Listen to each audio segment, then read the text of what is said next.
This episode is brought to you by ProMensal. We don't classify men by where they are in their reproductive life. We don't talk about them being in erectopause when they get to erectile dysfunction, right?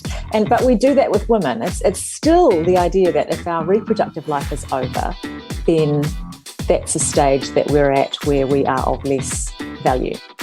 Welcome to another episode of Thriving in Menopause, brought to you by Prevention magazine. I'm Andrea Duval, editor of Prevention, and some time ago a former boss asked me what I was putting in the next issue of Prevention. I told him I was running a feature on menopause, to which he replied, "Ooh, menopause? Really?" It said much about his generation, for whom menopause was shrouded in unspoken fear and negative connotations, but then throughout history, menopause has been deeply misunderstood. I'm here today with author Nikki Besant to chat about the mad, bad and frankly dangerous history of menopause. Nikki's written a best-selling book, This Changes Everything, The Honest Guide to Menopause and Perimenopause, in which she explores some of the very dishonest ways menopause has been viewed over time. Welcome, Nikki. Hi, Andrea. So nice to talk to you. Let's start with what you learned about menopause in the time of the ancient Greeks and Romans. Yeah, well, to just give a bit of context, the book is a guide to menopause, right? So it's all about all of the things that happen to us and what to do about those. The starting point was really, I didn't know anything about menopause, and I was 49 and just getting to that age where it starts to become a conversation point, and things started happening to me that I didn't understand. And so I kind of wanted to understand, how did we get here? How did we get to this weird situation where so many of us are getting to this age and we don't know anything about menopause? So I kind of had to delve back into the history, which is where we get to now, and where I discovered all of this kind of fascinating stuff. And I think it starts right from the very beginning of medical science, to be honest, the early physicians in those Greek and Roman days, as you say. Who, of course, were all men. Yes, all men. And for them, the ideal of a human was a male form, right? So the ideal body was male. And they really viewed women as a kind of as a deformed male body, if you like, or an inferior male body. So we were suspicious, a little bit kind of pathological, because we had this unpredictable reproductive system, this womb that was this a misunderstood thing. I mean, they didn't know anything about reproduction, really, and that women were ruled by this kind of volatile womb within, which made us deeply suspicious. And once our reproductive life ended in menopause, they didn't really know why that happened. They didn't understand menopause, but obviously it was the gateway to death, because after menopause, women are no longer useful or viable as human beings. I mean, it's awful, right? And completely wrong, but that was the understanding, and that was the understanding for centuries after that. It just kept on being inherent as part of what we understood, or what society understood about menopause. Yeah, or misunderstanding, really. I mean, I guess one of the things you touched on was they wondered where all the bad blood went. Yeah, so because we menstruate, women were seen to be these repositories of blood, right? And so as long as we were menstruating, the blood was coming out, and that was all fine. But the evil in the blood was coming out as well. Oh my goodness! So once you stopped menstruating, then the question was, well, where does the blood go? Are women harboring it inside their bodies, and is it kind of festering in this evil and suspicious way? So there was a real a deep distrust and why older women were seen with that distrust and suspicion, and why the older woman as crone and witch and all those kinds of things, why those things came up a bit. I know you spoke about the 18th and 19th century, but I imagine, as you say, the whole witch concept, medieval times, must have been a really bad time to be menopausal. Yeah, I mean, that idea of the woman harboring the bad blood, and where does that blood go, and what does that do? That persisted for centuries, and so into the medieval times, menopause wasn't really treated as a disease until later, until like maybe the 18th or 19th century. It started to become this thing that doctors got interested in treating, if you like, in very primitive ways. It's interesting. And a lot of it was around the bloodletting. So getting rid of the blood. If the blood's not coming out where it's supposed to come out, how do we get it out?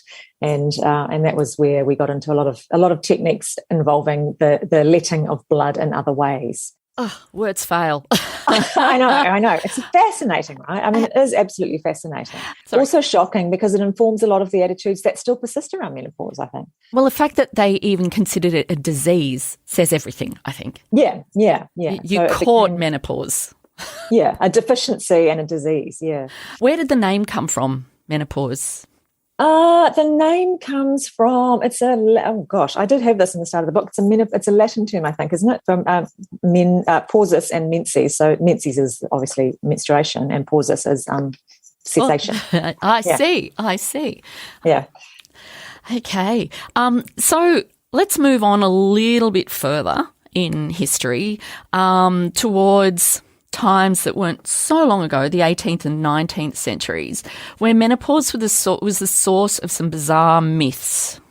Well, are you referring to the bloodletting kind of thing? So we had a lot of things like leeches and bleeding, where they would actually cut you and bleed to get rid of blood. This was a therapy that I guess women, when they stopped their periods, would be sent to a physician to have this treatment. Yeah, they thought that the women, our bodies were too hot, maybe because women were flushing and things like that. So that was possibly has some basis in actual fact. But the idea of being hot was not good, because of course it was associated with sexuality and being too sexual. All of that was tied up, especially as you get into the Victorian era. So anything that they could do to take the heat down was something that they tried as a treatment, and there was some really bizarre things there. So they did a lot of bleeding and kind of weird treatments aimed at taking the heat down, if you know what I mean. So this is where women who displayed what today we consider obvious signs of menopause, they were considered hysterical or diagnosed with melancholia and sent to an asylum.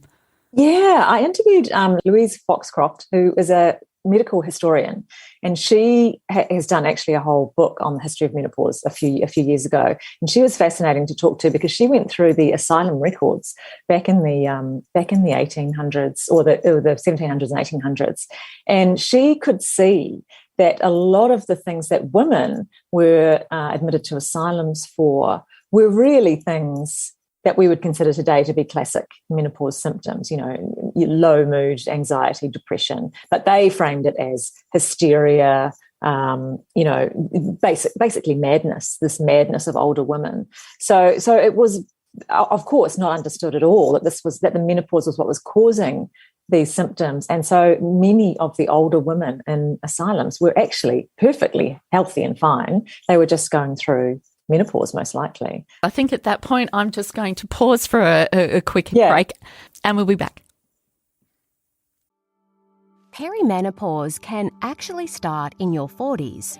Declining estrogen production during perimenopause brings on changes to menstrual cycles and often the onset of hot flushes, night sweats, mood swings, and sexual problems. Promensal Peri is specifically designed for perimenopausal women and can help relieve these common menopausal symptoms. Promensal Peri is available at leading pharmacies across Australia and offers a cost-effective treatment at under $1 a day.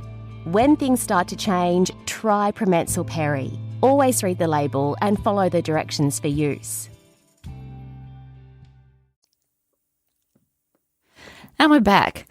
So, Nikki, some of the symptoms of menopause back in the day, in the 1800s, were said to include, I love this, nymphomania, alcoholism, kleptomania. What was going on there? I know. I don't know, really. I mean, it was all tied up in this idea of women being a bit mad and dangerous as they age. And so you can kind of see anything suspicious, they would just assign to the older woman because that was a symptom of her madness, and that's how they saw women past menopause. Yeah. So I mean, it's no surprise that they assigned all kinds of bizarre symptoms to it. But then again, some of that stuff you can kind of see. I mean, melancholia and distress, these are things for sure that, in modern parlance do still happen to us. If you think about anxiety and depression and low mood and mood swings, all of those things that do happen because of hormonal change would have been happening to those women too. It's just that no one understood them as symptoms of a thing that, a natural thing. So they had to lock them up. Goodness. Yeah, basically, we don't know what to do with her. She's gone a bit mad. We'll just pop her in the asylum. Oh, my goodness. It's tragic. The Victorians, who, as we know, had interesting suppressed attitudes to sexuality, had some bizarre remedies. Do you want to take us through some of those? I think there was electric therapy. Yeah, I mean, you can kind of see when you get into that part of medical history, there was a bit of technology coming into play. They were starting to play around with electricity and shock treatment. They had this thing, and I have to read this because it's frictions with stimulating embrocations, which is actually another way of saying masturbation. Or it would have been done in a doctor's clinic and have it done to you. But basically, it was by the white-coated doctor. Yeah, exactly. Yeah, which sounds really sexy, doesn't it? I mean, but that was, again, that was tied up with that idea of heat, because she was too hot, she was too sexual. So they would do this to sort of relieve the heat, if you like. And then there was another form of that which involved a very early form of vibrator, believe it or not, that they plugged into a light socket kind of a thing and used on women, which I mean actually probably would have been a bit of relief. I don't know. It might have felt quite good, but might have been great for their pelvic floor. Yeah, I mean, it's fairly bizarre, right? Yeah, so they did a lot of that. And then there were things around cold water treatments. Again, that get taken down of the heat. So like cold baths or iced plugs in the vagina, believe it or not, which sounds horrendous. Things like that, yeah. Opium as a treatment? Yeah, I mean, we can't sort her out, so we'll drug her. Oh, this one, the filtered juice of guinea pig's ovaries. I'm sorry, really? I know, yeah. So we can see a hint here that they were starting to get this idea of hormones into the thinking because they did. That was a treatment that was introduced with the idea of, it's a hormonal thing. If we give her a hormone from another animal, it might help. And that was probably the very earliest form of hormone therapy, if you think about it. I don't know that it was very effective. As far as I can tell, there's not a lot of evidence of the effects of any of these treatments. They didn't really do like proper studies in those days. They were grasping towards modern science. Yeah. It was very experimental. I mean, basically, as Louise Foxcroft said to me, it was a free-for-all. They didn't understand menopause, so they were just throwing all kinds of things at it in terms of treatment to try and see what stuck. Oh goodness! There was one particular fellow we never want to hear from again, Isaac Baker Brown, who thankfully was later discredited and expelled from the Obstetric Society. Yeah, he was in the habit of performing clitoridectomies, so the removal of the clitoris, which is a horrific, I mean, it's mutilation, isn't it? It's genital mutilation. What did he think that was doing? Yeah, again, see, that was around that excessive heat idea. So taking down the hysteria. If she didn't have the source of her heat, of her sexuality, then she wouldn't become hysterical. That's what that was. He was, I mean, thankfully discredited for that. But that idea persisted. It's no wonder that there has remained so much fear and taboo when you look at this baggage that society's been carrying for thousands of years. And I guess we kind of think we live in modern times, but even as recently, I suppose, as the 60s, when HRT really took off, there was a bizarre marketing campaign that was a particular low point, I think, in modern medicine. Do you want to explain what happened? When you look at the ads, which I did go through and have a look at some of the early advertising, it's very sexist, very misogynistic. It plays on this idea of the woman being miserable, losing her youth, losing her beauty, a lot of it was aimed at men, at the husbands. So there would be ads, literally there are ads saying your wife will become pleasant to live with again, and the husbands like Premarin, one of the early HRT medicines, there was an ad titled "Husbands Too Like Premarin," and it's this idea of your wife has turned into a moody shrew, but if you put her on HRT, she will be restored to her lovely pre-menopausal self. So there's a lot of that going on in the early marketing, and then in 1966, yes, there was a book written by a guy called Robert A. Wilson, who was a gynecologist, but he really, it was a best-selling book, and it was called Feminine Forever. I mean, really, Feminine Forever. But he was really pushing this idea of menopause as a disease, as a deficiency, and he called it a serious, painful, and crippling disease. So that idea that you could be fixed by menopause of this disease, his main solution really was HRT. He was a huge pusher of HRT for every woman hitting menopause, and that would retain her youthful femininity, basically, because you can't possibly be feminine unless you are, have got all your hormones. I love his line in there about what it would do for a woman. Her breasts and genital organs will not shrivel. She will be much more pleasant to live with, and she will not become dull and unattractive. It turned out that he was actually taking money from the drug companies, or one drug company in particular, to do this book, but it did the trick because it really, really ramped up sales of HRT for a long time after that. It was a hugely best-selling book, and it perpetuated this idea of menopause as a deficiency and HRT as the solution. And even today, there's still a lot of misogyny around menopause. Absolutely. I mean, we can see it, because menopausal is still used as a derogatory term. It's still used to describe a whole life stage of women. As I think Jen Gunter pointed out in her book, we don't talk about men that way. We don't classify men by where they are in their reproductive life. We don't talk about them being in erectopause when they get to erectile dysfunction, right? But we do that with women. It's still the idea that if our reproductive life is over, then that's a stage that we're at where we are of less value. It defines us. Yeah, it defines us, which is ridiculous, right? Because it doesn't define us. It's just a thing that happens to all of us, every single one of us with ovaries or who's had ovaries. Yes. Is going to have this happen to them. But it doesn't actually define the rest of our lives, which is, a half or a third of our life past menopause. On a positive side, not all cultures have had such an unenlightened view of menopause.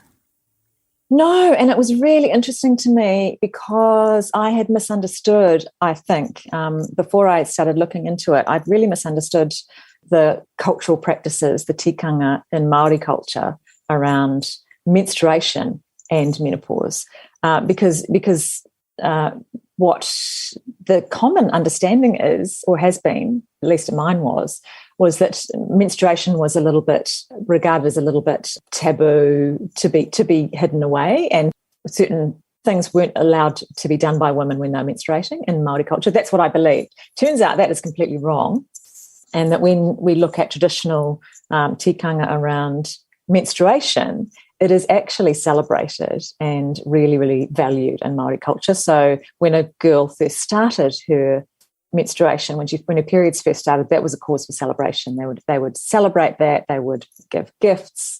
They would do mokokawai, which is the beautiful chin tattoo. All of these kinds of things.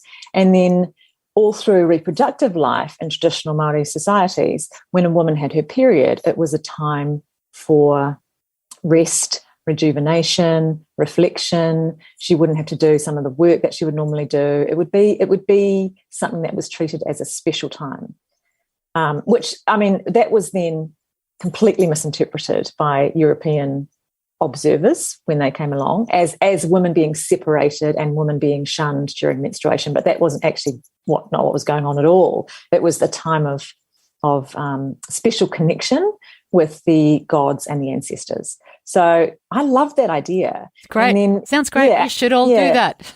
I know, right? And you can see it reflected in how older women in Māori culture are treated. So too. once their periods had stopped, what change then happened culturally? Yeah, so then older women in Māori culture are really valued. They have a lot of mana, which, how do I describe mana? It's respect, presence, importance. So that they become the ones who welcome groups onto the marae. They become the senior figures and respected figures in the community. And that's not something that we see in white Pākehā culture so much. And I think Australian culture would be much the same. Much of our Western culture is devaluing older women rather than really valuing them for their wisdom and their knowledge and their power.